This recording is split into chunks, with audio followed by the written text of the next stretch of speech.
എല്ലാവർക്കും എൻ്റെ സ്നേഹം നിറഞ്ഞ നമസ്കാരം. എൻ്റെ പേര് ജോർജ് മാത്യു.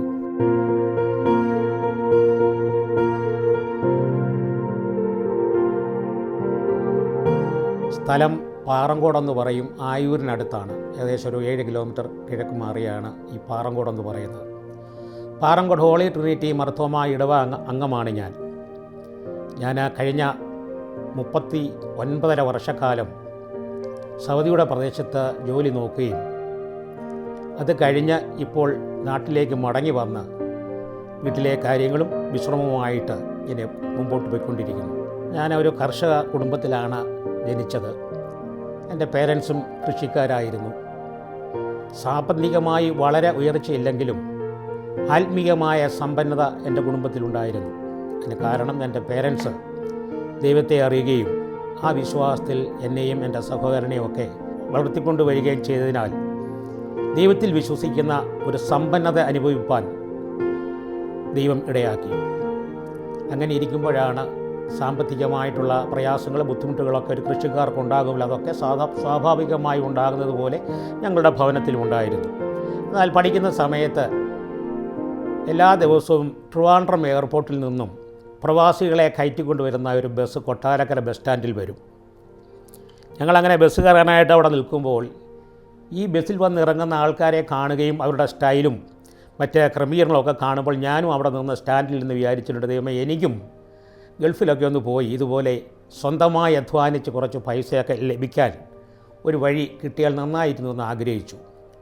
വലിയവനായ ദൈവത്തിൻ്റെ കൃപയാൽ 1980 ഡിസംബർ 23 എൻ്റെ ഹൃദയത്തിലെ ആ കൊച്ചു ആഗ്രഹത്തെ വലിയവനായ ദൈവം മാനിക്കുകയും 80 സൗദി അറേബ്യയിലേക്ക് ഡൽഹി വഴി കടന്നു പോകുവാനൊക്കെ വേണം ദൈവം വഴി ഒരുക്കുകയും ചെയ്തു. ഡൽഹിയിൽ പോകുന്നത് എൻ്റെ മൂത്ത ബ്രദർ ഡൽഹിയിലുണ്ടായിരുന്നു. പഠിക്കുന്നതിന് വേണ്ടിയാണ് ഡൽഹിയിൽ പോയത്. എന്നാൽ ബ്രദറിനോടൊത്ത് 2-3 മാസം നിന്നപ്പോൾ ബ്രദറിൻ്റെ ഒരു സ്നേഹിതൻ മുഖാന്തരം സൗദിയിലേക്ക് കടന്നു പോകാൻ ചാൻസ് വരികയും അങ്ങനെ ഞങ്ങൾ 19 പേരെ സെലക്ട് ചെയ്യുകയും ഈ 19 പേരോടൊപ്പം സൗദിയിലേക്ക് ദമാമിൽ എയർപോർട്ടിൽ 23 രാത്രി ചെന്നിറങ്ങുവാനൊക്കെ വേണം വലിയവനായ ദൈവം സഹായിച്ചു. അന്നത്തെ കാലങ്ങളൊക്കെ ഓർത്താൽ ഡിസംബർ എന്ന് പറയുന്നത് ഭയങ്കര തണുപ്പാണ്. 1-2 സ്വെറ്റർ ഇട്ടാലും നമുക്ക് പിടിച്ചു നിൽക്കുവാൻ പാടാണ്. പ്രത്യേകിച്ച് നാട്ടിൽ നിന്നൊക്കെ പോയതായ ആ സമയമായതുകൊണ്ട് തണുപ്പിനെയൊക്കെ അതിജീവിക്കാൻ ഇത്തിരി പ്രയാസമായിരുന്നല്ലോ. അവിടെ നോക്കിയും ദൈവം ബലവും ശക്തിയും തന്ന് അവിടുന്ന് ഈ 39 വർഷക്കാലം അതിശയകരമായി നടത്തി. ആദ്യം ചെന്ന് ഇറങ്ങിയ അനുഭവം പറഞ്ഞു കഴിഞ്ഞാൽ ആദ്യത്തെ ദിവസം തന്നെ കമ്പനിയുടെ ഹെഡ് ഓഫീസിലേക്ക് ഞങ്ങളെ കൊണ്ടുപോയി രാത്രിയിൽ വിശാലമായ ഡിന്നർ തന്നു. അന്നാണ് സമൃദ്ധിയായി ഇത്രയും ചിക്കൻ കഴിച്ച് വയറ് നിറയ്ക്കാമെന്ന് ഓർക്കുന്നത്. കാരണം ആ 80കളിൽ നമുക്ക് സാധാരണ മിനിമത്തിലൊക്കെയാണ് നമ്മൾ ചിക്കൻ വല്ലപ്പോഴൊക്കെയാണ് കഴിക്കുന്നത്. എന്നാൽ സൗദിയിൽ അവരുടെ നിത്യ ഒരു ആഹാരത്തിൻ്റെ ഭാഗമാണ് ചിക്കനും കുബൂസും. അതൊക്കെ ഇഷ്ടം പോലെ തന്നു. വളരെ സന്തോഷമായി. നല്ല അക്കോമഡേഷൻ. അവിടെ നിന്നും പിറ്റേ ദിവസം ജിദ്ദയിലേക്ക് കടന്നുപോയി. അവിടെയും ഹെഡ് ഓഫീസിൽ ഒരു ദിവസം താമസിപ്പിച്ചു. ഈ പറയപ്പെടുന്ന എല്ലാ സുഖസൗകര്യങ്ങളും അവിടെ ഉണ്ടായിരുന്നു. അവിടുന്ന് പിറ്റേ ദിവസം കമ്പനിയിൽ മാനേജേഴ്സ് പറഞ്ഞു, ഇവിടുന്ന് 400 കിലോമീറ്റർ ദൂരെ യാൻബു എന്ന് പറയുന്ന സ്ഥലത്താണ് ഞങ്ങൾക്ക് ജോലി ചെയ്യേണ്ടതായിട്ടുള്ളത്. എല്ലാവരും രാവിലെ ഒരുങ്ങി നിൽക്കാൻ പറഞ്ഞു. അങ്ങനെ ഒരു മിനി ബസ് വന്നു. ഞങ്ങളെ 19 പേരും ആ മിനി ബസ്സിൽ ഞങ്ങളെ യാത്ര തുടർന്നു. 400 കിലോമീറ്റർ വിജനമായ മരുഭൂമിയിൽ കൂടി യാത്ര ചെയ്തപ്പോൾ ഞങ്ങൾ 19 പേരുടെയും മനസ്സിൽ കൂടി ഓടി കഴിഞ്ഞ 2 ദിവസം തന്നതായ സമൃദ്ധിയും സന്തോഷമൊക്കെ ഇനിയും ഞങ്ങളെ ബുദ്ധിമുട്ടിക്കാനായിട്ട് മരുഭൂമിയിലേക്ക് കൊണ്ടുപോവുകയാണോ എന്നുള്ള തോന്നൽ ഞങ്ങളുടെ എല്ലാവരുടെയും മനസ്സിൽ വന്നു. കാര്യം ഇങ്ങനൊരു മരുഭൂമിയുടെ യാത്ര ആദ്യമാണ് ജീവിതത്തിൽ അനുഭവിക്കുന്നത്. എന്നാൽ യാംബുവിൽ ചെന്ന് ചേർന്ന് അവിടെ ഒരു ക്യാമ്പിലാണ് അക്കോമഡേഷൻ ലഭിച്ചത്. റോയൽ കമ്മീഷനാണ് യാംബു മെയിൻറ്റെയിൻ ചെയ്യുന്നത്. അതായത് ഇൻഡസ്ട്രിയൽ സിറ്റിയാണ് യാംബു എന്ന് പറയുന്നത്. അരാംകോ, പെട്രോമിൻ, യാൻപറ്റ് ഇങ്ങനെയുള്ള വലിയ വലിയ കമ്പനികളാണ് കൂടുതലും ഈ യാംബു പ്രദേശത്തുള്ളത്.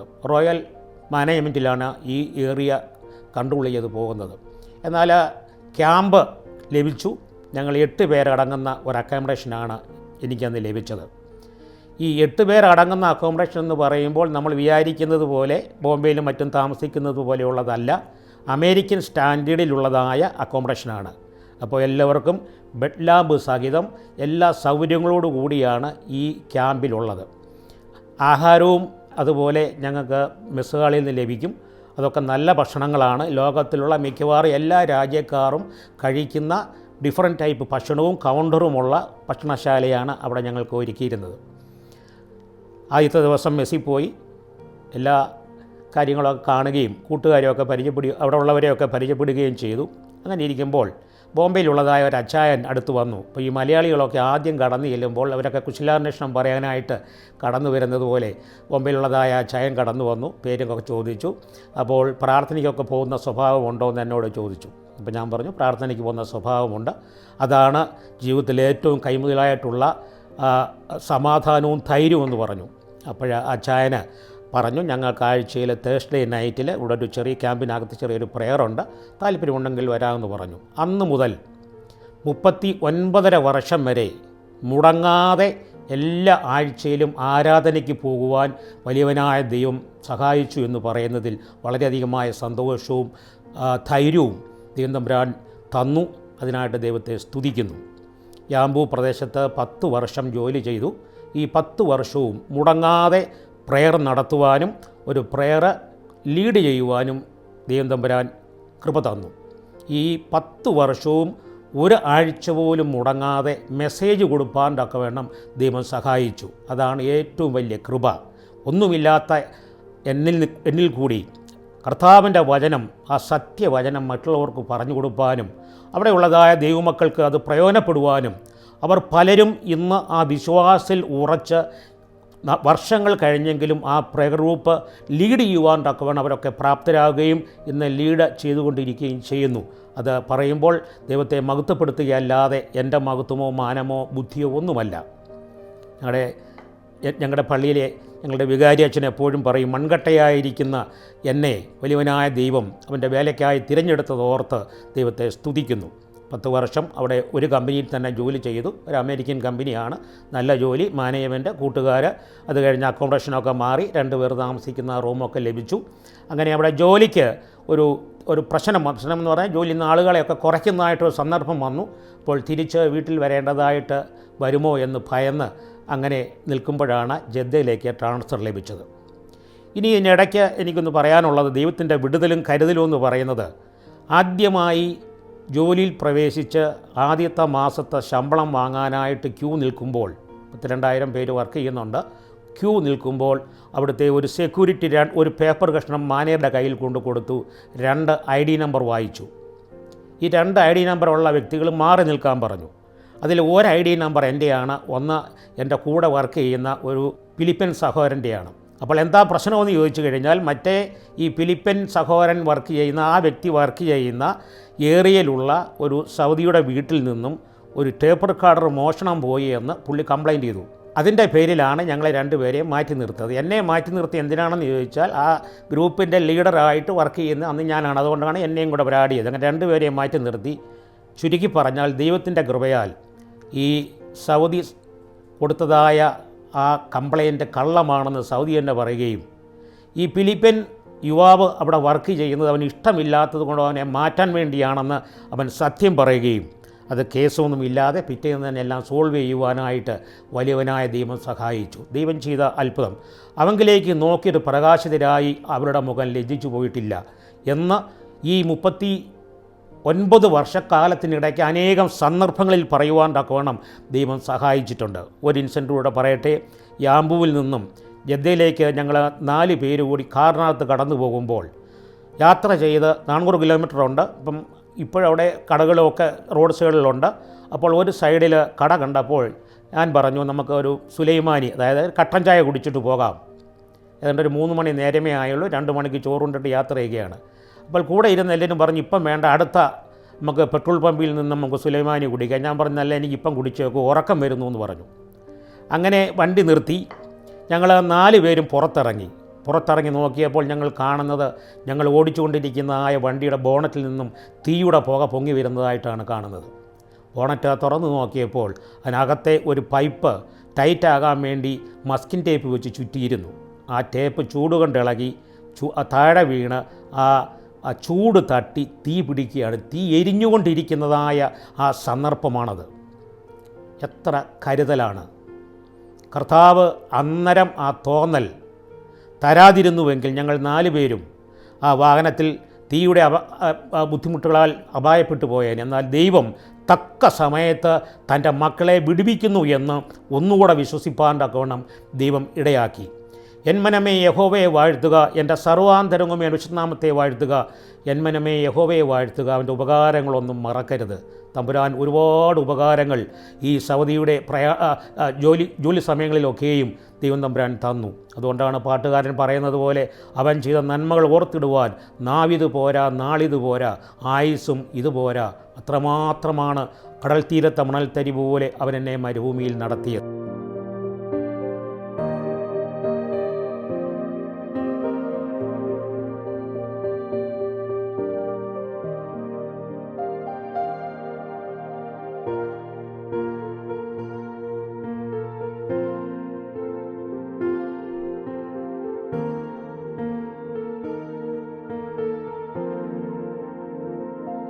ദൈവം ഈ 2 അത്ഭുതങ്ങളിൽ കൂടുതലായിട്ട് ഒരുപാട് കൃപകൾ എൻ്റെ ജീവിതത്തിൽ മുന്നോട്ടുള്ള യാത്രയിൽ അവൻ ചെയ്തു തന്നിട്ടുണ്ട്. ഞാൻ യാമ്പൂവിൽ നിന്നും റിയാദിൽ ഫാമിലിയായിട്ട് താമസിക്കുമ്പോൾ 2014 മെയ് മാസം രാത്രി 3:30 മണിക്ക് ഫ്ലാറ്റിൽ ഉറങ്ങുന്നതായ സമയം എൻ്റെ ഇളയ മകൻ്റെ അലാറം റിങ് ചെയ്തു. യാതൊരു കാരണവശാലും രാത്രി 3:30 അലാറം വെക്കാറില്ല. എന്നാൽ തലേന്ന് ഒരു മൊബൈൽ ഫോൺ മേടിച്ചു. അത് പ്രോഗ്രാമൊക്കെ ചെയ്ത് കുത്തിയും കറക്റ്റ് ചെയ്തൊക്കെ ഇരുന്ന് എങ്ങനെയോ ബൈ മിസ്റ്റേക്കിലാണ് ഈ 3:30 മണിക്ക് അലാറം അടിക്കുന്നത്. ഞങ്ങളൊക്കെ ഉറങ്ങുമ്പോൾ ഇളയ മകൻ അലാറം ഓഫ് ചെയ്യാനായിട്ട് എഴുന്നേറ്റപ്പോൾ എവിടെയോ തീ പിടിക്കുന്നതായിട്ടുള്ളതായ സ്മെല്ല് വരികയും കിച്ചണിൽ വന്ന് നോക്കിയപ്പോൾ കിച്ചണിലെ ഷോർട്ട് സർക്യൂട്ടായിട്ട് അവിടെ കുത്തിയിരുന്നതായ പ്ലഗ് നിന്ന് കത്തുന്നതുമായിട്ടാണ് കാണുന്നത്. ഉടൻ തന്നെ ഞങ്ങളെ മുറിയിൽ വന്ന് വിളിച്ചു. ഞങ്ങൾ എഴുന്നേറ്റു, തീ അണച്ചു. എത്ര ദൈവത്തിൻ്റെ കരുതൽ! നമുക്കറിയാമല്ലോ, ഈ ദിവസങ്ങളിൽ നമുക്ക് ഗൾഫിലൊക്കെയും ഇതുപോലെ അപകടങ്ങളുണ്ടായി അനേകരുടെ ജീവൻ നഷ്ടപ്പെട്ടു. ആ അനുഭവങ്ങളൊക്കെ ഓർക്കുമ്പോൾ ദൈവത്തിൻ്റെ കൃപ, ഇസ്രായേൽ മക്കളെ നടത്തിയവനായ ദൈവം ഇന്നും ജീവിക്കുന്നു എന്ന് പറയുവാൻ അനേക പ്രാവശ്യം ദൈവം തമ്പുരാൻ അത്ഭുതങ്ങളിൽ കൂടി അടയാളങ്ങളിൽ കൂടി അവൻ ഞങ്ങളെ സഹായിച്ചിട്ടുണ്ട്, എന്നെ സഹായിച്ചിട്ടുണ്ട്. മിടുക്കോ ഭക്തിയുടെ കൂടുതൽ കൊണ്ടോ ഒന്നുമല്ല, ദൈവകൃപ കൊണ്ട് മാത്രമാണ്. അനുഗ്രഹത്തോടെ റിയാദിൻ്റെ ദേശത്തും 2-3 കൂട്ടായ്മകൾക്ക് കടന്നു പോകുവാൻ തക്കവണ്ണം ദൈവം സഹായിച്ചു. അതുമാത്രമാണ് കൈമുതൽ വിശ്വാസം. അത് ഭവനത്തിൽ നിന്നും ലഭിച്ചതാണ്. ദൈവത്തെ അല്ലാതെ വേറൊന്നിനെയും നമസ്കരിക്കുകയില്ല, വേറൊന്നിൻ്റെ മനുഷ്യരിലും പ്രഭുക്കന്മാരിലും ആശ്രയിക്കുകയില്ല എന്ന് ഞാൻ തന്നെ എൻ്റെ ജീവിതത്തിലെടുത്തതായ ഉറച്ച തീരുമാനമുണ്ട്. അത് വിശ്വാസത്തിൻ്റെ അളവുകൾ എത്ര മാത്രമാണെന്ന് എനിക്കും എൻ്റെ ദൈവത്തിനും മാത്രമേ അറിയുകയുള്ളൂ. ബലഹീനതകൾ ഒരുപാട് വന്നിട്ടുണ്ട്, പലപ്പോഴും താണുപോകുന്ന അവസ്ഥ വന്നിട്ടുണ്ട്. എന്നാൽ അവിടെയൊക്കെയും സ്നേഹവാനായ കർത്താവ് നഷ്ടപ്പെട്ടു പോകാതെ വലങ്കരം നീട്ടി എന്നെ ഉയർത്തി അവൻ എന്നെ അനുഗ്രഹിച്ച ദൈവമാകുന്നു. സൗദി അറേബ്യയിൽ പോകുമ്പോൾ ബാച്ചലറായിരുന്നു. അത് കഴിഞ്ഞ് വിവാഹമൊക്കെയും കഴിച്ചു കുടുംബമായിട്ട് അവിടെ ആയിരിപ്പാണ്ടൊക്കെ വേണം ദൈവം ഇടയാക്കി. അന്നൊക്കെയും ഇങ്ങനെ മനസ്സിൽ വിചാരിക്കും, കുടുംബമായി ഫാമിലിയായിട്ട് കഴിയുന്നത് എത്ര മനോഹരമാണ്, അല്ലെങ്കിൽ നാട്ടിൽ തിരിച്ചു പോകണമെന്നൊക്കെ ഇങ്ങനെ വ്യാകുലപ്പെട്ടതായ സമയത്ത് ദൈവം അതിനൊക്കെയും വഴിയൊരുക്കി.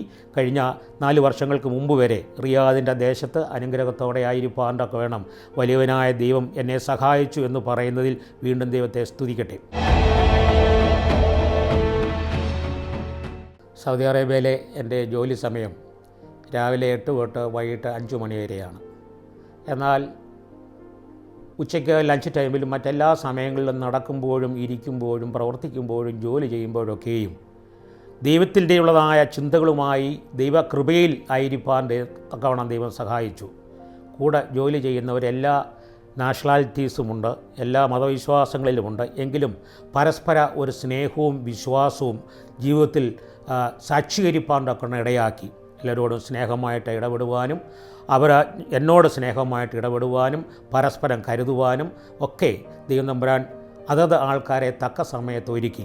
ജോലി സമയത്ത് ഒരു പ്രയാസം ജീവിതത്തിലുണ്ടായി. ജോലിയിലൊരു പ്രമോഷൻ കിട്ടിയപ്പോൾ അതിൽ അസൂയയാണോ എന്തോന്ന് എനിക്കറിയില്ല, അതിൽ അസൂയ തോന്നിയെന്ന് ഞാൻ വിശ്വസിക്കുന്ന ഒരു വ്യക്തി എൻ്റെ മേശപ്പുറത്തിരുന്നായ കുറച്ച് ഫയലുകൾ എടുത്ത് ഫയൽ ക്യാബിനറ്റിൻ്റെ പുറയിലിട്ടു. ആ പേപ്പർ അന്ന് വൈകിട്ട് ക്ലിയർ ചെയ്ത് കൊടുത്തെങ്കിൽ മാത്രമേ എൻ്റെ ആ പ്രൊമോഷൻ്റെ ആദ്യ ദിവസങ്ങളായിരുന്നു. എന്നാൽ ആ പേപ്പർ എങ്ങും കണ്ടില്ല. എന്നാൽ മറ്റ് വീണ്ടും കോപ്പിയൊക്കെ എടുത്ത് അത് ക്രമീകരിച്ച് കൊടുത്തു. ദൈവകൃപയാൽ ആ പ്രൊമോഷനൊക്കെ അനുഗ്രഹപൂർണ്ണമായിട്ട് മുമ്പോട്ട് പോയി. എന്നാൽ 3 വർഷം കഴിഞ്ഞപ്പോൾ ഞങ്ങളുടെ ഓഫീസ് മാറിയപ്പോഴാണ് എൻ്റെ മേശപ്പുറത്തിരുന്നതായ ആ ഫയൽ ക്യാബിനറ്റിൻ്റെ ഇടയിൽ ബാക്ക് സൈഡിൽ ഇട്ടിരിക്കുന്നതായിട്ട് കണ്ടത്. ഞാൻ അന്ന് പ്രാർത്ഥിക്കുമായിരുന്നു വീട്ടിൽ വന്ന്, കർത്താവേ, ആരോടും ശത്രുത പുലർത്തുവാൻ നീ ഇടയാക്കരുത്. എൻ്റെ ഭവനത്തിൽ നിന്നും എൻ്റെ മാതാപിതാക്കളിൽ നിന്നും പഠിച്ച പാഠമാണ്, ആരെയും ശത്രുക്കളായി കാണുവാൻ ഇടയാക്കരുത്. ശത്രുക്കൾക്ക് വേണ്ടി പ്രാർത്ഥിക്കണം. അത് ഞാൻ ഇന്നും ചെയ്യുന്നുണ്ട്. ദൈവത്തോട് പറയുന്ന എപ്പോഴും ഞാൻ ആഗ്രഹിക്കുന്നൊരു കാര്യം, കർത്താവേ, ഒരു ശത്രുവും ജീവിതത്തിൽ ഉണ്ടാകുവാൻ, ഒരു വിദ്വേഷവും മറ്റൊരാളുടെ തോന്നുവാൻ പലപ്പോഴും തോന്നിയിട്ടുണ്ട്. അത് വെച്ച് പുലർത്തിക്കൊണ്ട് പോയി എൻ്റെ ജീവിതത്തിൻ്റെ അനുഗ്രഹത്തിന് തടസ്സമാകുവാൻ ഇടയാക്കരുതേ എന്ന് ഞാൻ ആഗ്രഹിക്കുകയും പ്രാർത്ഥിക്കുകയും ചെയ്തിട്ടുണ്ട്. അതും ഫിലിപ്പിനോ സഹോദരനാണ്. ആ സഹോദരന് വേണ്ടി ഞാൻ പ്രാർത്ഥിച്ചു. പിന്നീട് സന്തോഷമായി, കെറുവൊന്നുമില്ലായിരുന്നുവെങ്കിലും സന്തോഷമായി അനുഗ്രഹത്തോടെ മുമ്പോട്ട് പോയി. അവിടെയൊക്കെയും ദൈവം നടത്തിയ വിധങ്ങൾ ഓർത്താൽ വളരെ വലുതാണ്.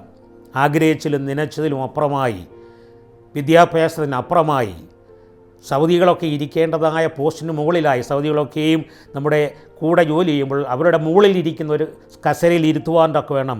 സ്വർഗത്തിലെ ദൈവം വലിയവനാണ്. അതാണ് വചനം പറയുന്നത്, ദൈവത്തെ മാനിക്കുന്നവരെ ദൈവം മാനിക്കും. ഇത്രയും സമയങ്ങളിലെല്ലാം ആഴ്ചയിൽ 3 പ്രയർ, ഒന്ന് Thursday night, Friday morning, Friday evening. അതായത് സൗദി അറേബ്യയിൽ ഫ്രൈഡേയാണ് പൊതു അവധി. എന്നാൽ ചില കമ്പനികളിൽ തേഴ്സ്ഡേയും അവധിയാണ്. അതുകൊണ്ട് തേഴ്സ്ഡേ നൈറ്റിൽ ഒരു പ്രയറുണ്ട്. TFS എന്നാണ് ആ പ്രയർ ഗ്രൂപ്പിൻ്റെ പേര്. ഇന്നും ആ പ്രയർ ഗ്രൂപ്പ് നടക്കുന്നുണ്ട്. ഞങ്ങളൊക്കെ നാട്ടിൽ വന്നതിന് ശേഷം ഇപ്പോഴും സൂം മീറ്റിംഗ് ആയിട്ട് മാസത്തിൽ 2 ദിവസം ക്രമീകരിച്ചിട്ടുണ്ട്. ആ സൂം മീറ്റിങ്ങിൽ പങ്കെടുക്കുവാനൊക്കെ വേണം. ദൈവം സഹായിച്ചുകൊണ്ടിരിക്കുന്നു. അതിൽ പ്രവർത്തിച്ചതായ, അല്ലെങ്കിൽ ഞങ്ങൾ ഒരുമിച്ച് ആരാധിച്ചതായ ധാരാളം സഹോദരന്മാർ ഇന്ന് ലോകത്തിൻ്റെ വിവിധ മുഖങ്ങളിൽ സാക്ഷ്യമുള്ളവരായി ജീവിക്കുന്നു. പലപ്പോഴും അവരൊക്കെയായിട്ട് കോണ്ടാക്റ്റ് ചെയ്യുവാൻ തക്കവണ്ണം ദൈവം സഹായിച്ചുകൊണ്ടിരിക്കുന്നു. പരസ്പര പ്രാർത്ഥന, പരസ്പര സ്നേഹം, പരസ്പര കരുതൽ, വീഴുന്നിടത്ത് താങ്ങൽ, അങ്ങനെയുള്ള എല്ലാ കൃപകളും എൻ്റെ ജീവിതത്തിൽ ലഭിപ്പാൻ ദൈവം ഇടയാക്കി. സൗദിയിൽ സാമ്പത്തികമായുള്ള സമ്പന്നതയേക്കാൾ ഉപരിയായി ആത്മീയ സമ്പന്നതയിൽ തൃപ്തിപ്പെടുവാൻ, കിടന്നുറങ്ങുവാൻ, പച്ചയായ പുൽപ്പറങ്ങളിൽ ആടുകളെ കിടത്തി ഉറക്കുന്നത് പോലെ ആത്മീയമായ കൃപ പ്രാപിപ്പാൻ തക്ക വേണം എൻ്റെ പ്രവാസി ജീവിതം കൊണ്ട് എനിക്ക് സഹായിച്ചു എന്ന് പറയുന്നത് വളരെ സന്തോഷമുള്ള കാര്യമാണ്. ഞാൻ കടന്നു ചെല്ലുന്നതായ സമയത്ത് അവിടെ പള്ളികളോ മറ്റാരാധനകളോ ഒന്നും പരസ്യമായി നടത്തുവാൻ കഴിയാത്ത ഒരു കാലയളവിലാണ് ഞാൻ ചെല്ലുന്നത്. മുത്തപ്പന്മാരുടെ അല്ലെങ്കിൽ അവിടുത്തെ മതപണ്ഡിതന്മാരുടെ നിയന്ത്രണത്തിലാണ്. നമ്മൾ ഫാമിലിയായിട്ട് പോകുമ്പോൾ തലയിൽ നമ്മൾ തുണിയിട്ട് മുഖം മറച്ചില്ല എങ്കിൽ ചൂരിലുണ്ടൊക്കെ നമ്മളെ ഭർത്താക്കന്മാരെ അടിക്കുന്ന ഒരു കാലയളവ്. അവരുടെ പ്രാർത്ഥനാ സമയത്ത് പുറത്ത് പരസ്യമായിട്ട് നിന്നാൽ ഓടിച്ചു തല്ലുന്ന ഒരു കാലയളവ്. ആ കാലയളവിലാണ് ഞാൻ ചെല്ലുന്നത്.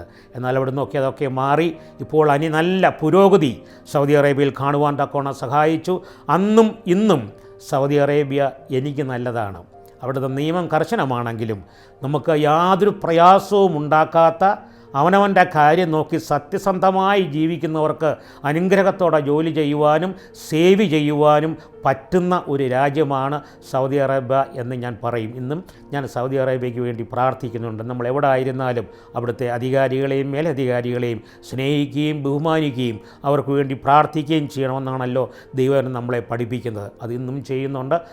സ്വർഗീയ നല്ല കൃപകൾ ജീവിതത്തിൽ ഇപ്പോഴും ഓർക്കുവാനും സ്മരിക്കുവാനൊക്കെ ദൈവം തമ്പുരാൻ ഇട നൽകിക്കൊണ്ടിരിക്കുന്നതിനായിട്ട് ദൈവത്തെ വാഴ്ത്തുന്നു.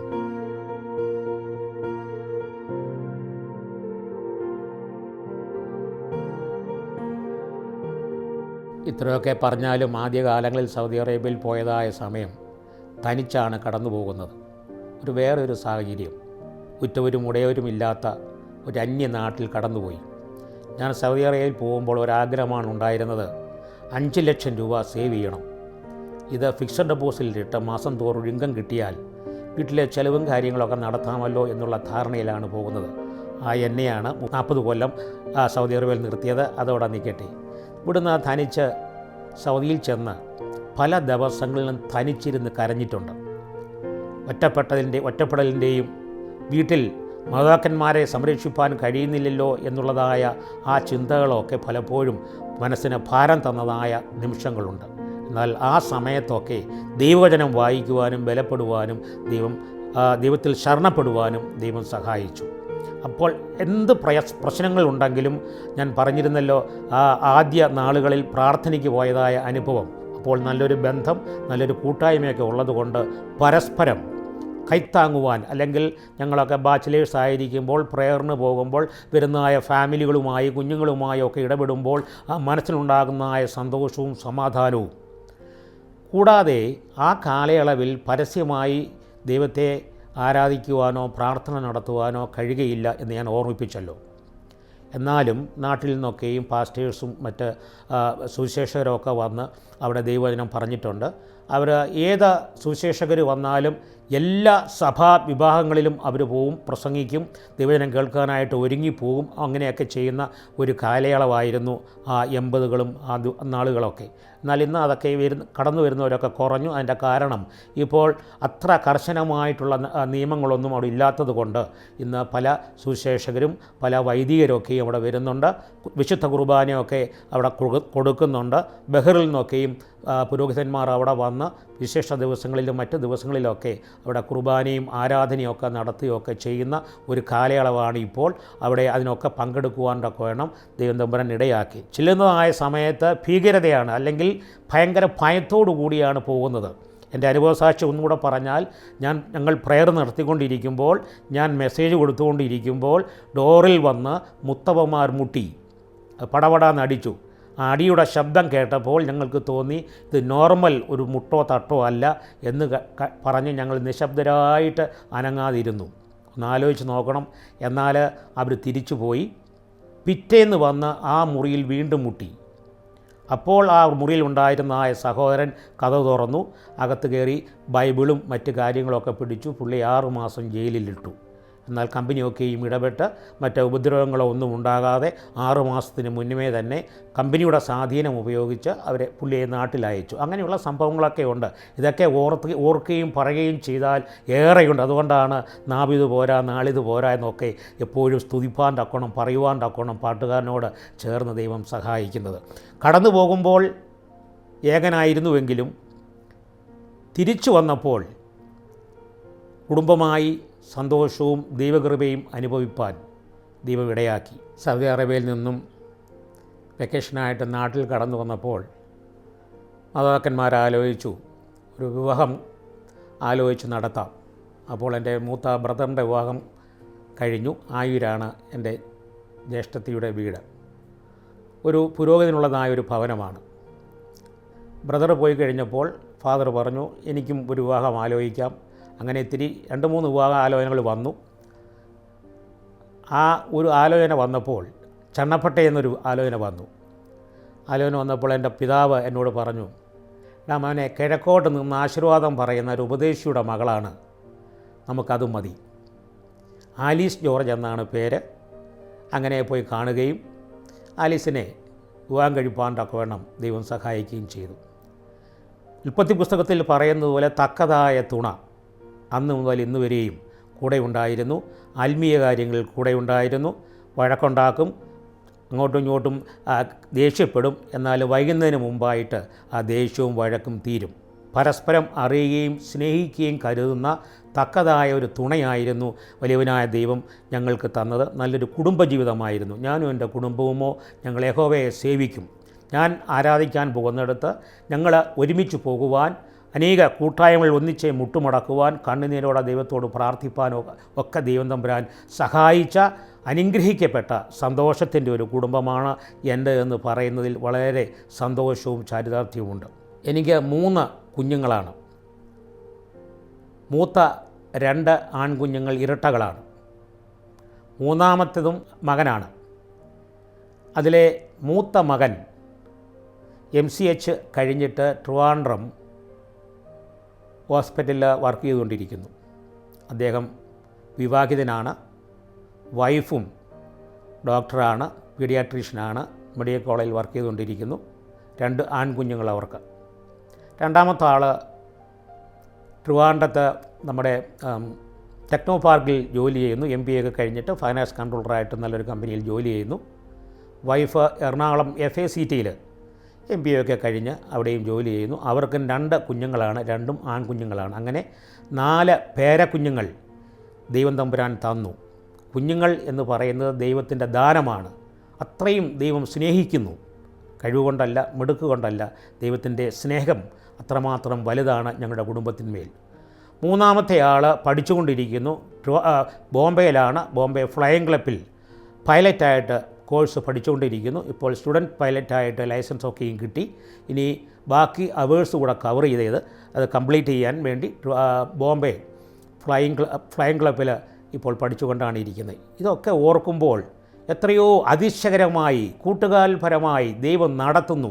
അത് ഓർക്കുമ്പോൾ നടക്കുമ്പോഴും നിൽക്കുമ്പോഴും ഇരിക്കുമ്പോഴും യാത്ര ചെയ്യുമ്പോഴും ഇസ്രായേൽ മക്കളെ പാലും തേനും ഒഴുകിച്ച നാട്ടിൽ ചെല്ലുമ്പോൾ നിങ്ങൾ ഇങ്ങനെ ചെയ്യണമെന്ന് പഠിപ്പിച്ചതായ ആ കർത്താവിൻ്റെ വചനം പലപ്പോഴും എന്നെ സ്പർശിച്ചിട്ടുണ്ട്. നിങ്ങളുടെ മക്കളോട് ഇത് പറഞ്ഞു കൊടുക്കണം. നിങ്ങളുടെ തലമുറകളോട് മക്കളോടും ഇത് പറഞ്ഞു കൊടുക്കണം.